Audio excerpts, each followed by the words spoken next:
Welcome to a new episode of the Creative Industry Insight podcast. I'm your host, Bobby.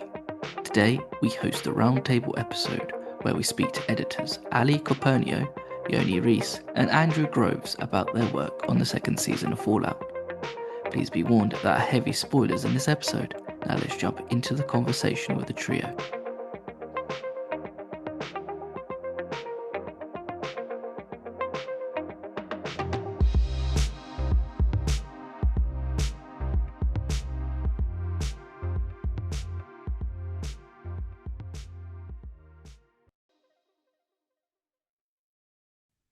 Hi Ali, hi Yoni, hi Andrew. Thank you for joining me today.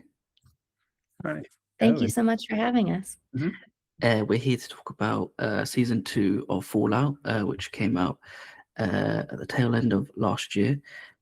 Before we sort of jump into the project, how have you guys found the reception to the second series? I think it's been a lot of fun. It's really been great seeing it particularly come out every week and having it be sort of a longer conversation after the first season was sort of released all at once. And it's been great. It's really Fallout's like the one show that my nephews come up to me and tell me they love, and you hear people talking about it in like a barber shop or something. It's been the one that I've felt the most sort of present in the world around me. It's been great to see, and great to, you spend so much time doing something. It's great to see it out into the world and have people actually enjoy it.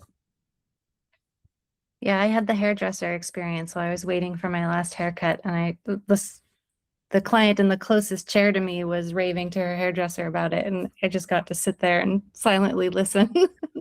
That was a nice experience. Yeah, I also have a nephew who really doesn't care when I tell him about my work. Doesn't know any of the shows I work on, and then suddenly Fallout's the big thing. So it's nice to finally be someone in my nephew's eyes. I guess just going to Ali's thing, do you know what? If somebody was talking about it, perfect timing to do the evil Dr. Evil sort of chair swivel around to be like, funny enough, you're watching my work. But I guess it means so much when you've got family members come up to you and be like, yeah, we're watching this, and taking interest in what you're doing as well. As you said, Andrew, is like you're finally somebody in your nephew's eyes, which probably means he probably understands a little bit more about what you do or what you're actually working on. And it's the same with yourself, Yoni, as well. It's been like, wow, you're actually doing this. Like, wow, Uncle Yoni is really cool. Did you know that? It's like, yeah, been telling you this for years. Ali and Yoni, you both came back after working on the first series.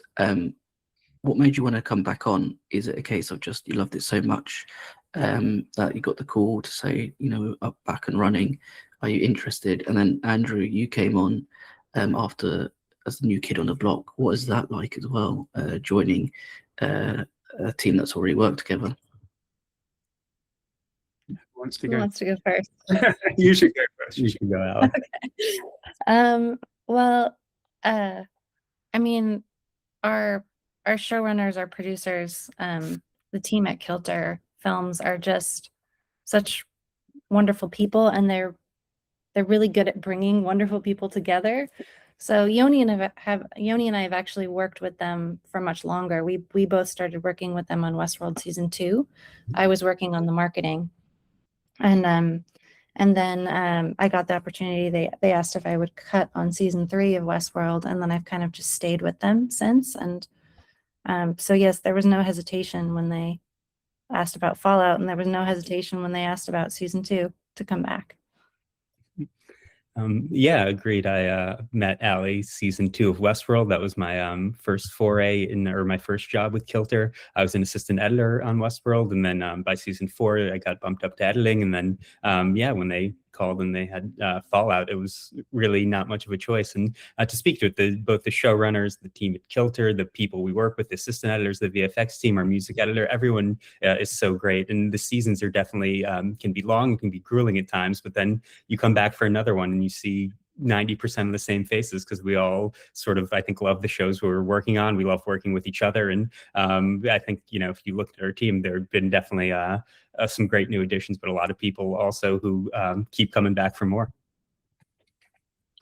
And I had worked on a show for Kilter a few years ago called The Peripheral. And I knew the producers from that, and the post-producer on that went on to Fallout.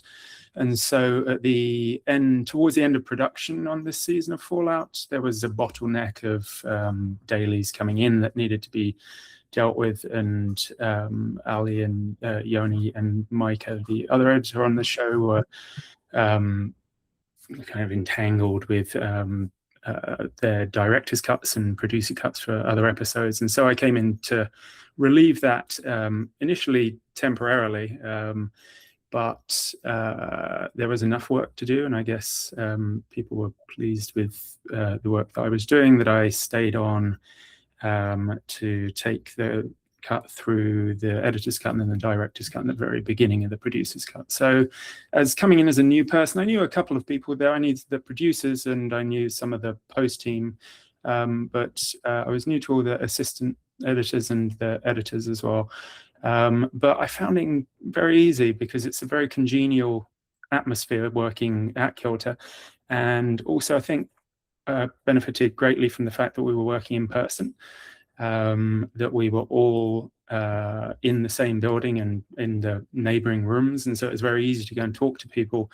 And there wasn't that feeling that you can get sometimes with working remotely where you're kind of siloed away. So it was quite easy to get up to speed, to be honest with you. And I'm extremely grateful to Liam Molina and Thomas Savinsky, Yoni and Ali's assistants, who were absolutely instrumental in getting me, basically helping me jump on a moving train. So I guess it can always be like a bit scary jumping onto a project that people have kind of returned, or in Ali and Yoni's case, they sort of have always sort of, been with them as a team, because they all have their shorthand. They might have their little in jokes. Hopefully they didn't steal your lunch money, Andrew, in the ways that they, in how they sort of work. We do all have lunch together, though. Every day the food comes in. I think that's one, to speak to Andrew, one of the best things about working in person is we do, both as collaborators and editors, sort of get into each other's work, but also as people, we get to know each other and we get to form these bonds, which I think is what keeps us coming back. Yeah, and I guess as well, because you're all working on different episodes, you can bounce off ideas, but then also sort of think about like the continuity of the series, because even though episodes are pushing the story along, there might be something that you set up in episode 1 that you might pay off in episode 4, and so on and so forth. So there's always that sort of, I was like, oh yeah, I must add that in, or what did you think about this? And I guess those sort of conversations are to be had, or you just put work on the back burner and just talk about life or how bad like the weather is at the moment. Who knows? Absolutely. But going back to the sort of point of like setup in various episodes, and because Ali, you edited 1, 4, and 8, and Yoni, you edited 3, 6, and 8, and then Andrew, you had just on 8. How does the workflow work between all of you guys? Because obviously you're serving a whole big story, but then also you want to sort of add your style to the edit as well. How do you go about incorporating the feel and tone of the show, but then also not losing your sense of style? I think it is that we do share our work with each other, and there is a certain tone that is the show that, and somewhat comes from the game. A lot of it comes from the writing, and then was established in season 1. So we kind of know that the palette we're painting with. And I think if any of us colored outside the lines too far, either we would let each other know or our producers would let us know. Yeah, it's funny because you say in many ways, I think all of us, the style is dictated by the substance and by what's on the page and what the actors are bringing. And there are definitely things, like I know Ali from the very start was very clever in the way she used and dropped out music and brought it back in. And definitely seeing her cuts in the beginning of season 1, it felt like yeah, this is working and this is certainly stuff I want to incorporate. But I think very rarely are we each of us like, I'm Yoni, this is the way I like to edit, so I'm going to do it here, as opposed to this is what the shots are, what the actors are doing, what I'm getting from the script. And I think we're all sort of very adept. And like anything, we good collaborators, I think, see a lot of the same things. And sure, we're different editors and different people, we differ a bit, but I think for the most part, we're all trying to do the same thing. And we have our various tools at our disposal, but the North Star is kind of always the same, and we're heading there. And because I think we do show each other cuts, we're very open to just like, hey, where did your storyline leave in? Or this is where I'm picking up, kind of how did you navigate this sort of dramatic hurdle? I think has made it a really nice sort of cohesive show. Yeah, I think for me, coming in relatively cold, that looking at the cuts that were in progress really helped me, and they were the kind of tuning fork for me.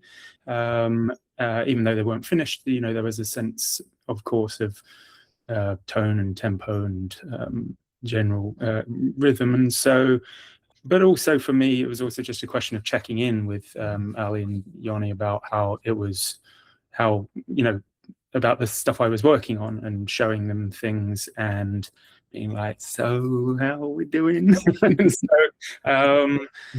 And it turned out to be fun. So, you know, obviously it's an iterative process, and you're always kind of adding and fine tuning things. So I think it just pays to be open in that situation, and to be, yeah, just willing to collaborate.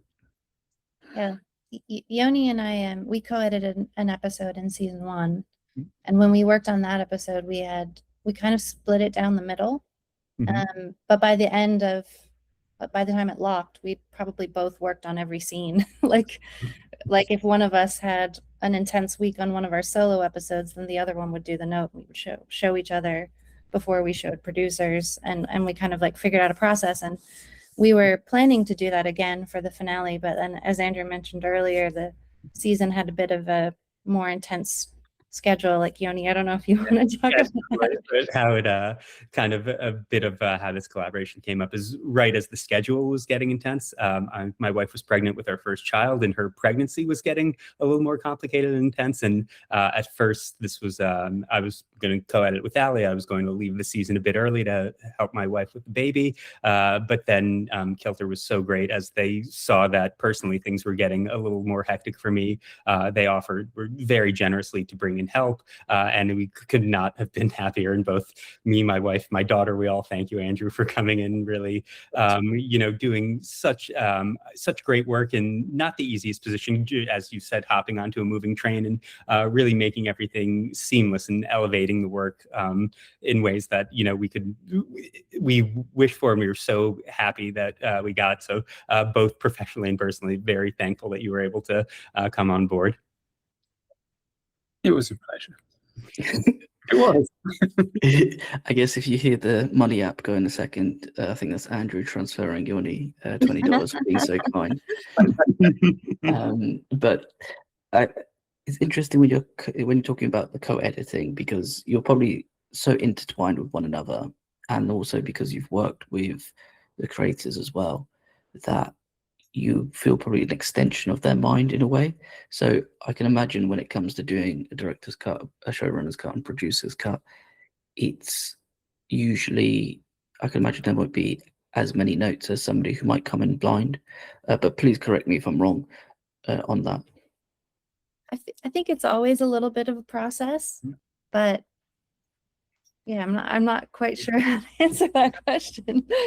There always will be notes. It's I guess just the nature, and oftentimes quite a lot of them, even if you're doing a great job, it's sort of the nature of a creative medium. But I do think, for instance, I was talking about the reason I was ready to cut Fallout was because I was an assistant editor on Westworld, and because I could spend a couple of years just seeing the same group of people largely make creative decision after creative decision, solve creative problem after creative, and eventually you start to pick up tools in your tool belt. You understand a bit more what's important. Each showrunner has different character and plot aspects that they're trying to push forward, and some things that they absolutely hate in performance. And you sort of learn what they like, what they're trying to do. And even still, you try your best. They'll always, to be an editor is to get notes on your work, as in every show. It's just the way it is. But I do think that to your point, it does certainly help to know the people making the show and to know what they value in making the show. And so you can take what you think is the best, but also what works the best for the show you're working on and sort of put that forward. Yeah. And I guess as well, as you said, you've kind of come up in, I'm going to put this in air quotes, their system in a way.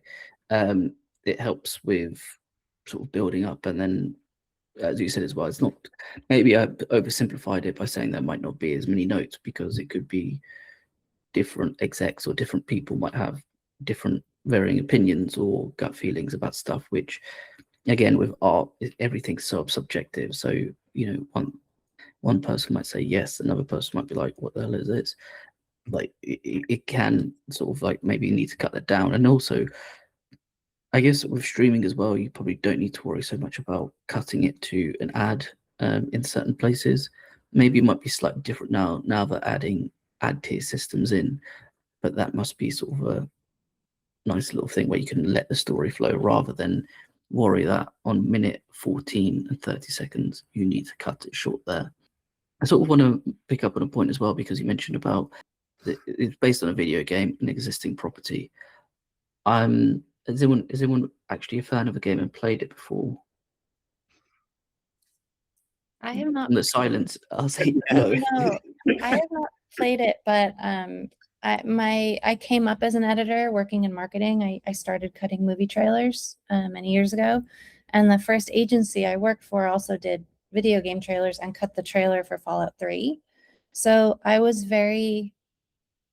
always aware of Fallout. Being a non-gamer, that was one of the games that always interested me, and it was the tone, it was the irony, it was like the retro future apocalypse. I always thought that was a really interesting just world to play in. And I think one of the special sauces on the show is that our writers and showrunners and producers are the gamers and know every detail. And then you've got people like me, and I imagine Yoni, we've never talked about you playing the game, but kind of protecting the general audience experience a little bit. And it's that, and everyone is so passionate, like you were talking about the notes process before. There really is just, and this is one of the reasons so many of us stay with this team for such a long time, is everyone is really, our assistants, our VFX team, our music editor, Chris Galler, so passionate about getting it right that when you're in the trenches together, it doesn't feel like work, because you're in it together and you're all doing it for the cause of making the show as strong as it can be.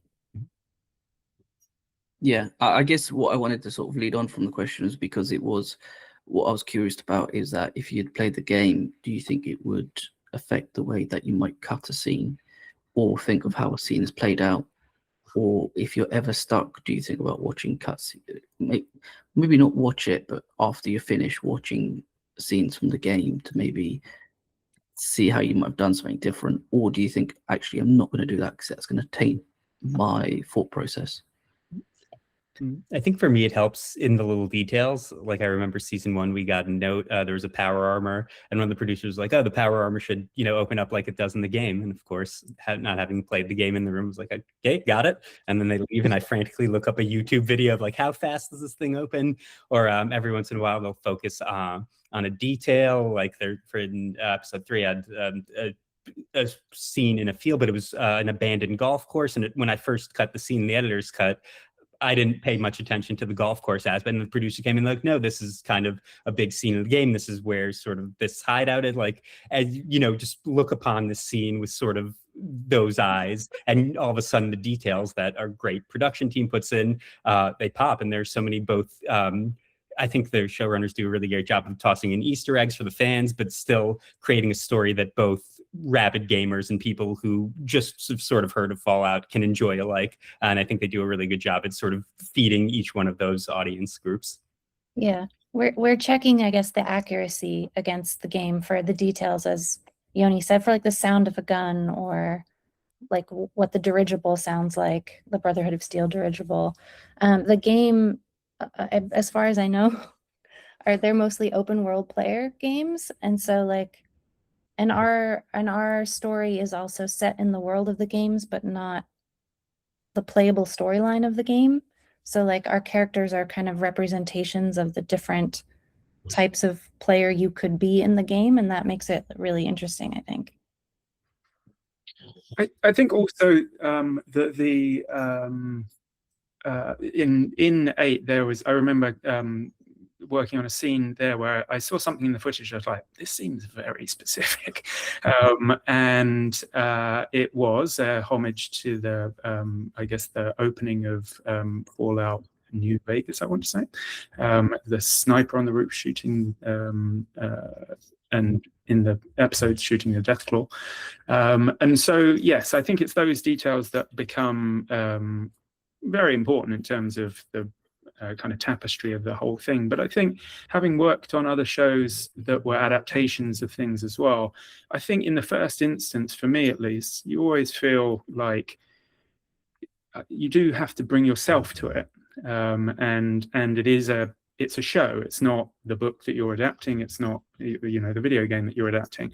And so I think in the first instance, you want to make it work in the format that you're transposing it to, and then from there, I think it can be a process of comparing what you're adapting to what you've got, and how much that gap kind of matters. But I think in the first instance, it's your instincts and your instincts for story, and I think that really kind of points up the Kilter family kind of idea, and honestly how important it is to have the right people on the team, the people who kind of understand the kind of overall goals of the season. Yeah, and I think as Ali made the point as well, it's an open planned game. Probably I've absolutely butchered that. I'm sure somebody will correct me on what the style is, so apologies to anyone listening. But then I guess here's like more sort of story focused, and sort of maybe cherry picking certain ideas and picking them in, and then also having the obvious themes of games and stuff that people be like, yes, I know, as I said, that gunshot, it has to be that, that gun's going to sound that specific way.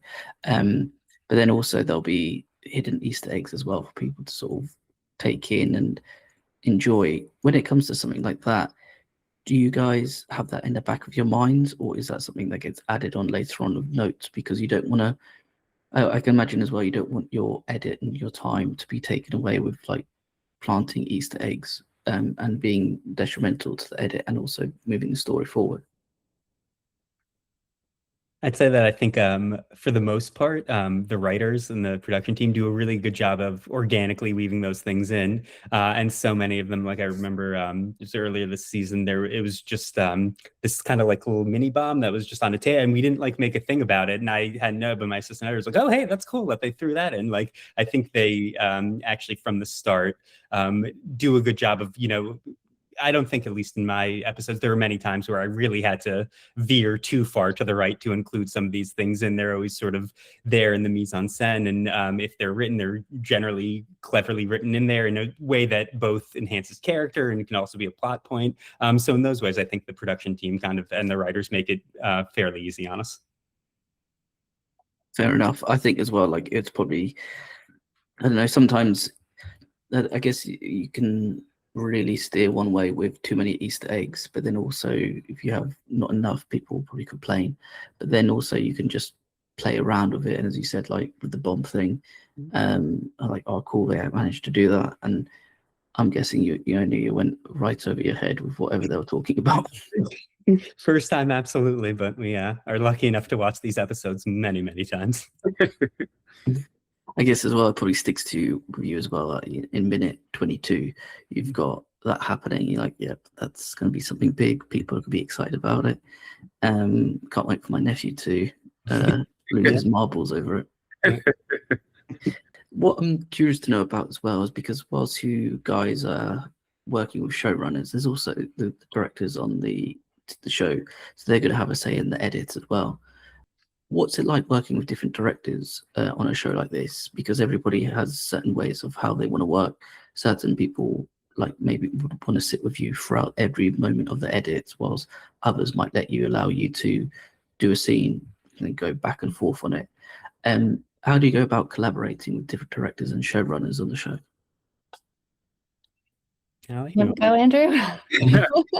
So I worked with Fred Toy on this episode, and I think, always with directors that there's that kind of sensitive moment at the beginning of it where they watch their editor's cut for the first time, and I know many directors who absolutely dread that moment, just because production's always as complicated as it is, and they never really know what you're going to give them.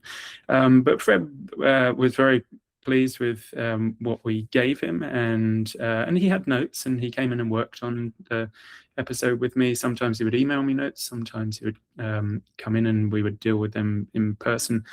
But it seemed relatively straightforward, to be honest with you. And I do think, that the directors do bring something important, to all of these episodes, and that the director's cut period is really an important part of the process of kind of kicking the tires and kind of seeing what you can do with it.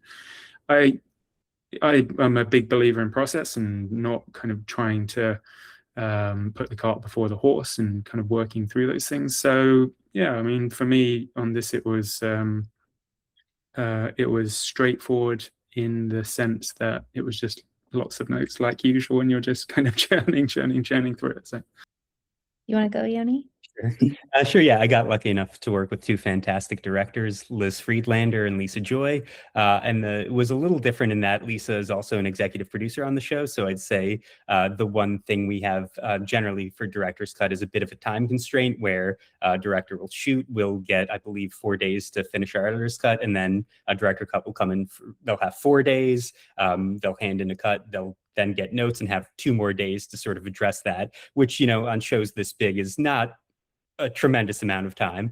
So I'd say definitely the biggest difference, because Lisa was also an executive producer, was she had her director's cut, but she was able to continue through that process and through the edit in a way that other directors wouldn't be. So that part was really great. And Lisa, to know, to have her sort of throughout, to have her vision be a really strong stamp on the episode. But sort of to what Andrew was talking about, I'm a big believer that an editor's job is to sort of take everyone through the edit. I'm not here to say, hey, this is my edit, this is why it works better, your idea is, like, if they have an idea, I'm there to see it to the fullest and to sort of guide them through what I think is sort of best practice, but also to show them everything they need to see to make the best show possible. And there have been plenty of times where we've gone through and been like, hey, that didn't work, let's go back. And other times where I've been totally, where a director has tried to pitch something, I'm like, I'm not sure that's gonna, and then you see it and you're like, oh wow, well, why didn't I do that in the first place? So that part has been lovely. And again, with Kilter, I think the directors were fantastic. They shot with really strong point of view. They also gave us enough coverage in case we had to pivot in a moment or to reconceive something. I very rarely felt like that my hands were tied through lack of footage. And I think that is a really great sweet spot, and really difficult to do, to have something that has is a clear style and is telling a clear story, but also you can pivot if for some reason through in this length of the season you need to focus on something else, or a scene has to kind of be reimagined in the way they are. And I worked with Fred Toy and Stephen Williams this season, who are both incredibly talented directors with really strong storytelling skills and really know how to move the camera, and really, you really feel the character point of view. Like, I always feel like my role in the editor's cut is not necessarily to do what I think it should be, but you're kind of playing detective a little bit and trying to kind of show the director what their vision was, like, just realized in the edit. Can I just say something additional about just the idea of process? Because I think that there's sometimes there feels like there's the seductive illusion that somehow maybe my editor's cut is going to be the perfect cut, and that we're done, and that there's not going to be any notes. And of course, this never happens at any stage of it. And work always expands to fill the time available for its completion, and that the process is the job, and the process is the work, and the process is also, crucially, the pleasure of the job as well. And I think that if you don't enjoy that process, it's very hard work, and so I think it has to be, you have to find pleasure and meaning in the process itself. I think as well, like, well, if you don't find pleasure in a job, I think you might be in the wrong job. But but also at the same time, like the different processes that people can go through in finding the vision and finding the sort of story and what people want to tell. Because also, I guess as a director, there must be a moment where you kind of sit back and you've shot a scene, and then you kind of think, what's the context of it? Oh, I haven't shot it yet, so I don't know how it might play out. And I guess there's probably like a sort of nerving feeling of when you're going to the edit to think, oh, we shot this on day 2, and then next bit would have been day 7, for example, that comes before it or after it. So then you watch it and you kind of, I guess it also comes down to being confident in yourself and prepping and knowing what to do. But there's also that sort of element to it. But then also, Yoni was saying about when you're listening to people and they're saying, I guess this is also another something that maybe it's for me as well, like because I'm a visual learner and like more practical, that I need to be sort of shown / told about something. So if somebody's explaining something, sometimes it's just easier just show me, so then I can actually understand what's going on, and then it will play out. I think it was interesting as well as like the amount of different creatives that you work with. There must be something where, because you in a way you're kind of like a traffic policeman being like, yep, this can come, this doesn't need to come. And there must be a really tight rope to balance on, because you will have conversations with people. You might need to disagree with them, but you don't want it to turn into a heated disagreement. So there's probably also that sort of need to be a peacemaker about what we're doing and what we're trying to show as well. But again, I might be completely off the mark on that, but it is just the idea of making sure that you're doing the right thing, but then also serving the overall story. Well, Fred well, actually, Fred worked on season 1. Stephen was new to season 2, and as was Liz. I found, like, I think it is a kind of, it's a collaboration, and there is some back and forth, and there are questions and dialogues, and there are some scenes that are shot over multiple days or spread out across this. The sets are in different places that are put together in one scene in the end. That does sometimes involve collaborating with the directors when they're on set, helping them understand the coverage that they have. Yeah, and then also it's the continuity side of it as well, which I feel like that's a very unsung part of filmmaking that no one really shouts out. So shouts out to script supervisors on shows, making sure that everything looks right, because that's something that people work hard on, and for you guys in the edit as well to play around with. There's something you mentioned as well earlier, Yoni, about like point of views, and within a show where you have a number of characters and you're jumping through different people's point of views, understanding their view. This is probably going to be quite a loaded question, but how do you go about cutting it, going from different characters' point of views, and allowing enough time in each scene to sort of portray that and allow the scene to sort of push forward and the overall story as well? Yeah, I think it's always one of the first things I think about when I get a scene is just whose scene is this, and what are they learning within the scene? What are they learning throughout the story? And I always, as editors, we're objective in a way. We kind of are all knowing, of all seeing, but what we're striving to do is to give a really subjective experience, the best, most emotional parts of watching a movie are when you feel like you're in that character's shoes.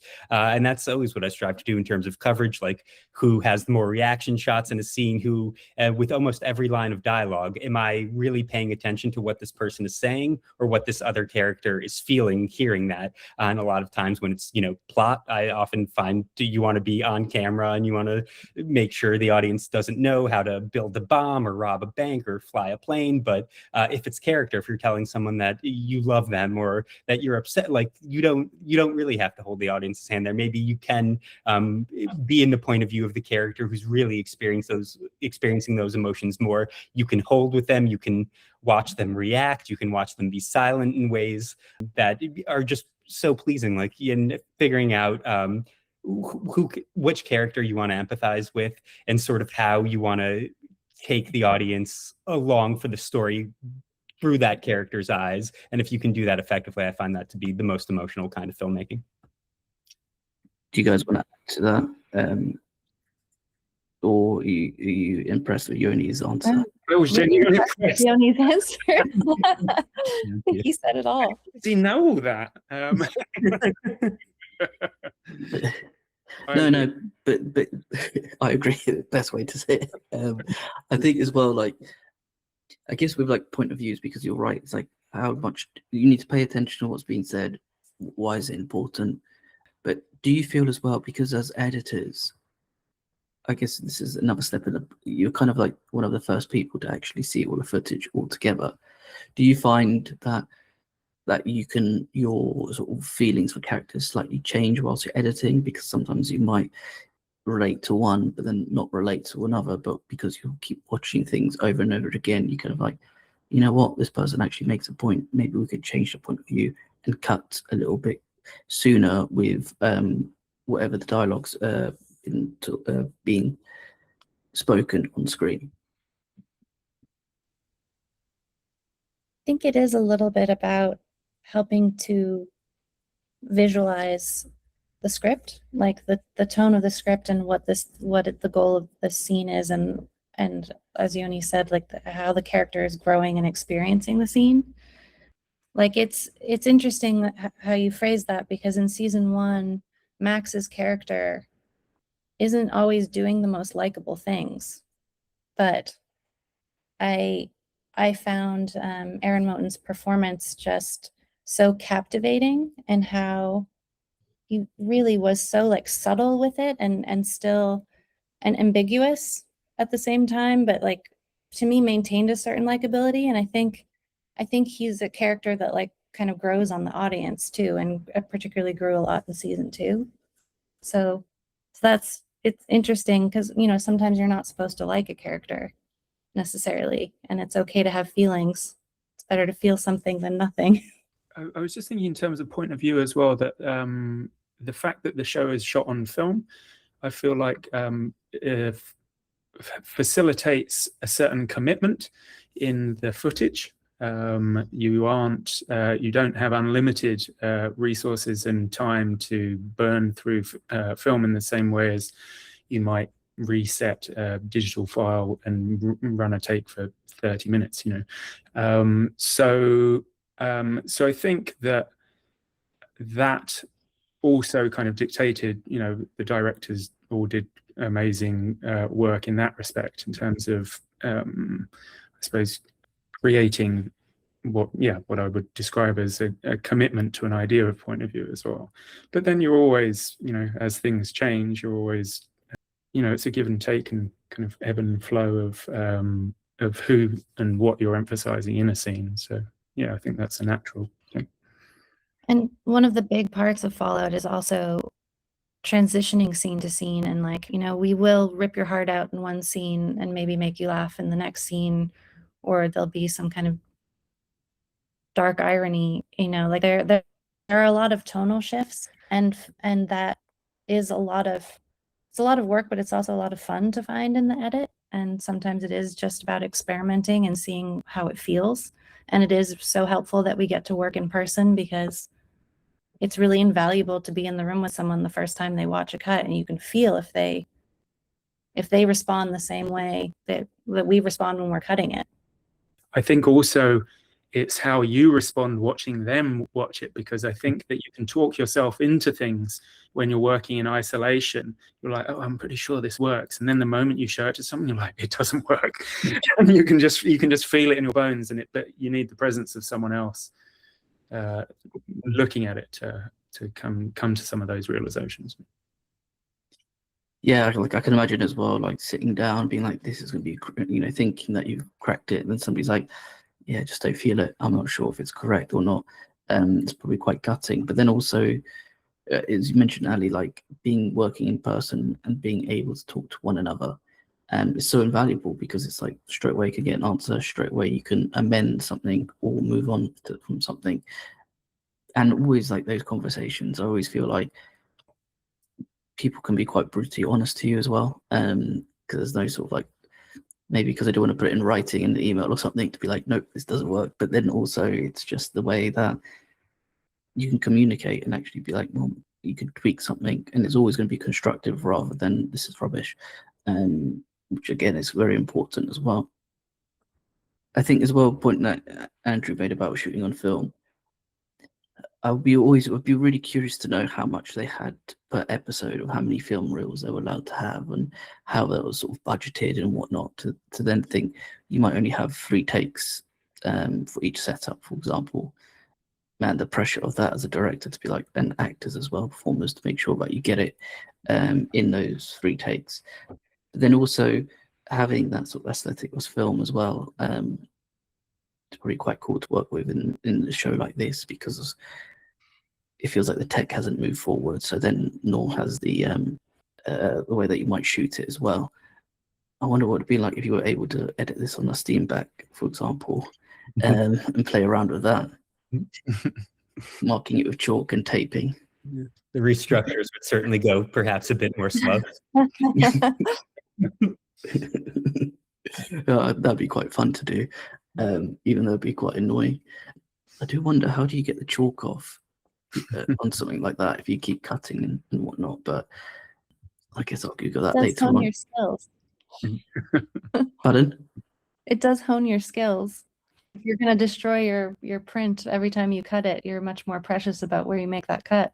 Yeah, you got to think about it. I believe it was before the chem they had black frames, because before the butt splicer you would ruin the frame next to it. So if you were an editor, you'd splice it together, it was fine. But then if you wanted to change it, you would put a black frame in the middle, and way back they could tell when you sort of made it. And I know at one point editors were a little hesitant about that more, where I think now, particularly and I'm happy to show if there are a few things I'm not sure about, or a moment, I can just go to Ali and be like, hey, I cut this person's head blowing off 3 different ways. What do you think? And to be able to sort of get that feedback instantaneously is great. Yeah, and his has also like a little cheap method as well. And somebody's like, oh, we've got it this sort of ways. Okay, cool. And then makes it probably a little bit easier down the road. I've got 2 questions left. So for my penultimate question, what was the favorite scene that you didn't edit? Oh, that's a good one. Oh, that's a twist. Let me think about that for a second. Yeah, it's a little bit hard, because I feel like people's work is like under even more of a microscope now, and it's like picking your favorite cousin or something. We also, on this episode, shared a lot of the scenes. So yeah, exactly. So that's like shot myself in the foot a little bit there. I think for me, I can say the way Ali put together sort of the climactic montage in 8, where you sort of realize that Cooper got arrested and that the ghoul's family is safe and in Colorado. First of all, I think the task was incredibly difficult, because you're both plot-wise and character-wise and emotion. It all comes to a head right there. And I think the way it was done was exceptional in both the way you revealed information every new time we cut back to the flashback, the way I really was so happy for the ghoul that he was going to go off to find his family, the way I know the whole audience knows exactly where he's going in those epic wide shot at the end. Like, we have a complicated season with a lot of characters and a lot of storylines that are converging into to stick the landing. I always think is the hardest part, and I think Ali did it so beautifully. Thank you. I would like to echo that and just say that yeah, extremely difficult to get all those kind of articulations correct, and to make sure that that you are simplifying and condensing all of these storylines so that the audience understands where they are at every moment. Yeah, seeing that the corset being tightened like that at the very end made me extremely happy. So that I would also say that Yoni's work on the scene with Hank and Lucy, their final scene together, it's just absolutely beautiful simplicity and emotion that is as clear as a bell. Very moving and very difficult to do because it requires taste and discretion to not kind of tread on really very strong performances. And yeah, I find it very moving every time I see it. And I would say Andrew's work on Maximus' final standoff with the Deathclaw when he takes the suit off. Yeah. Like, I thought that was just the, you know, really feeling and that we were with Maximus in that scene. I just, you know, I found it inspiring. Yeah. And in many ways, it was Maximus's multi-season sort of storyline. I think you flash back to season 1, and again, so impressed for you to sort of come in, hop moving train, and really understand the sort of totality of 2 seasons and bringing that forward to the audience. Yeah, I think that all sort of choices. I think also the way that you guys are sort of talking about each other's work as well is really. It's very uplifting and very heartwarming to hear, because it's like, maybe in a way you don't get to speak about each other's like final sort of setup of it as much, but then it's also the fact that, like, you know, game recognizes game sort of thing. I don't know if there's like a correct terminology for something like that, but that is the correct terminology. I don't know if there'll be like yeah, I'll take that. I'll take that one. And then for my final question, what was the favorite scene that you did edit? And I feel like it's going to be cheating if you repeat somebody's answer as well, but I will allow it. I guess, should we keep it in 8 or throughout the other episodes we've done? I think, you know, I want to be naughty and say both, but let's say 8. Yeah, let's say 8.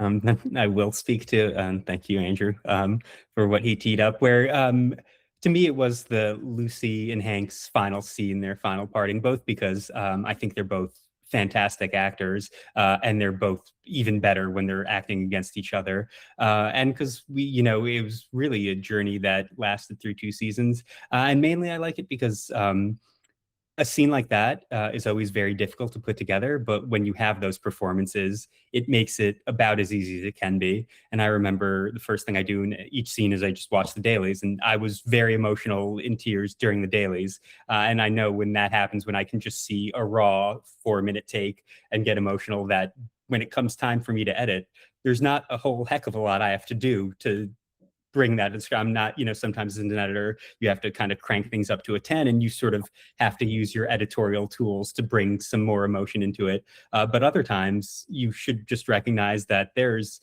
nothing I could do to enhance their performances other than to sort of be a steward of it, to make sure that I'm just showing it in the best light possible. But really, I think that scene was bound for greatness before it got to me, and I'm just so happy that I could be its home for a little bit, and to give them the right stage to have a climactic end to kind of that part of their storyline, and to have those 2 actors shine in a way that only they could do together.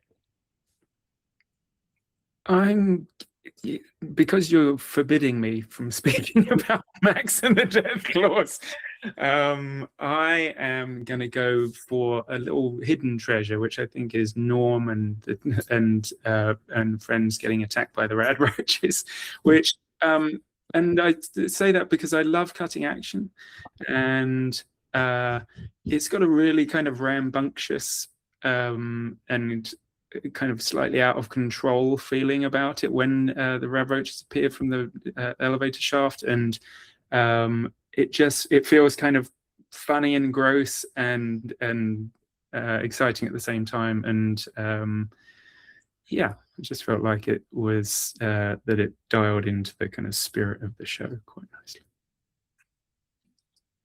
I think you did a brilliant job on that scene. It always worked, even before there were no actual rad roaches in the scene.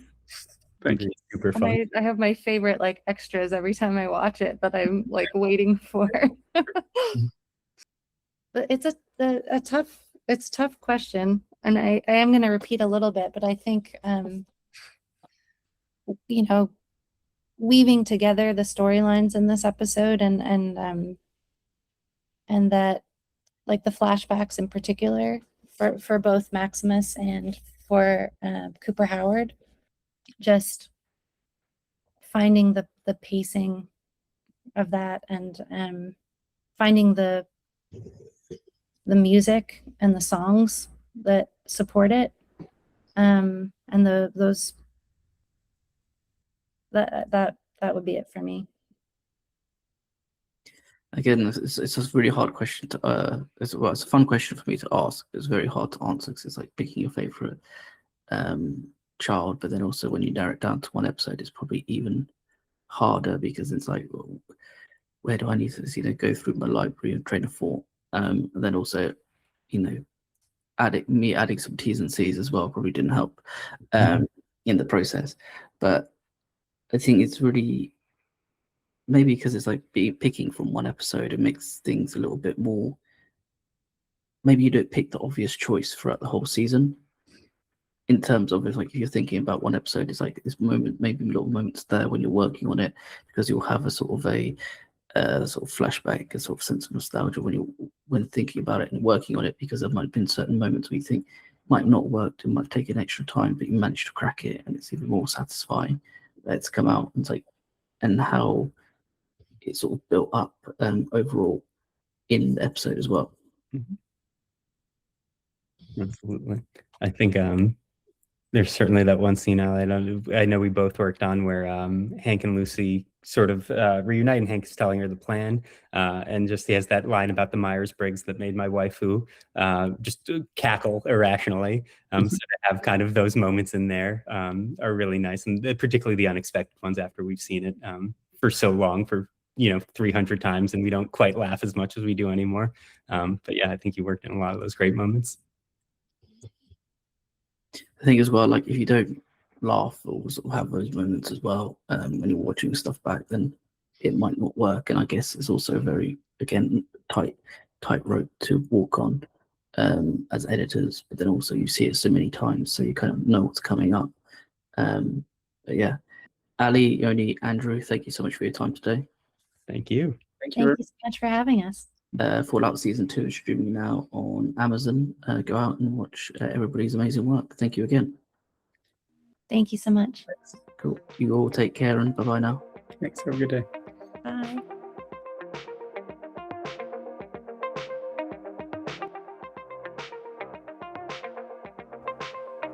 Thank you for listening. Please subscribe, rate, and review this podcast.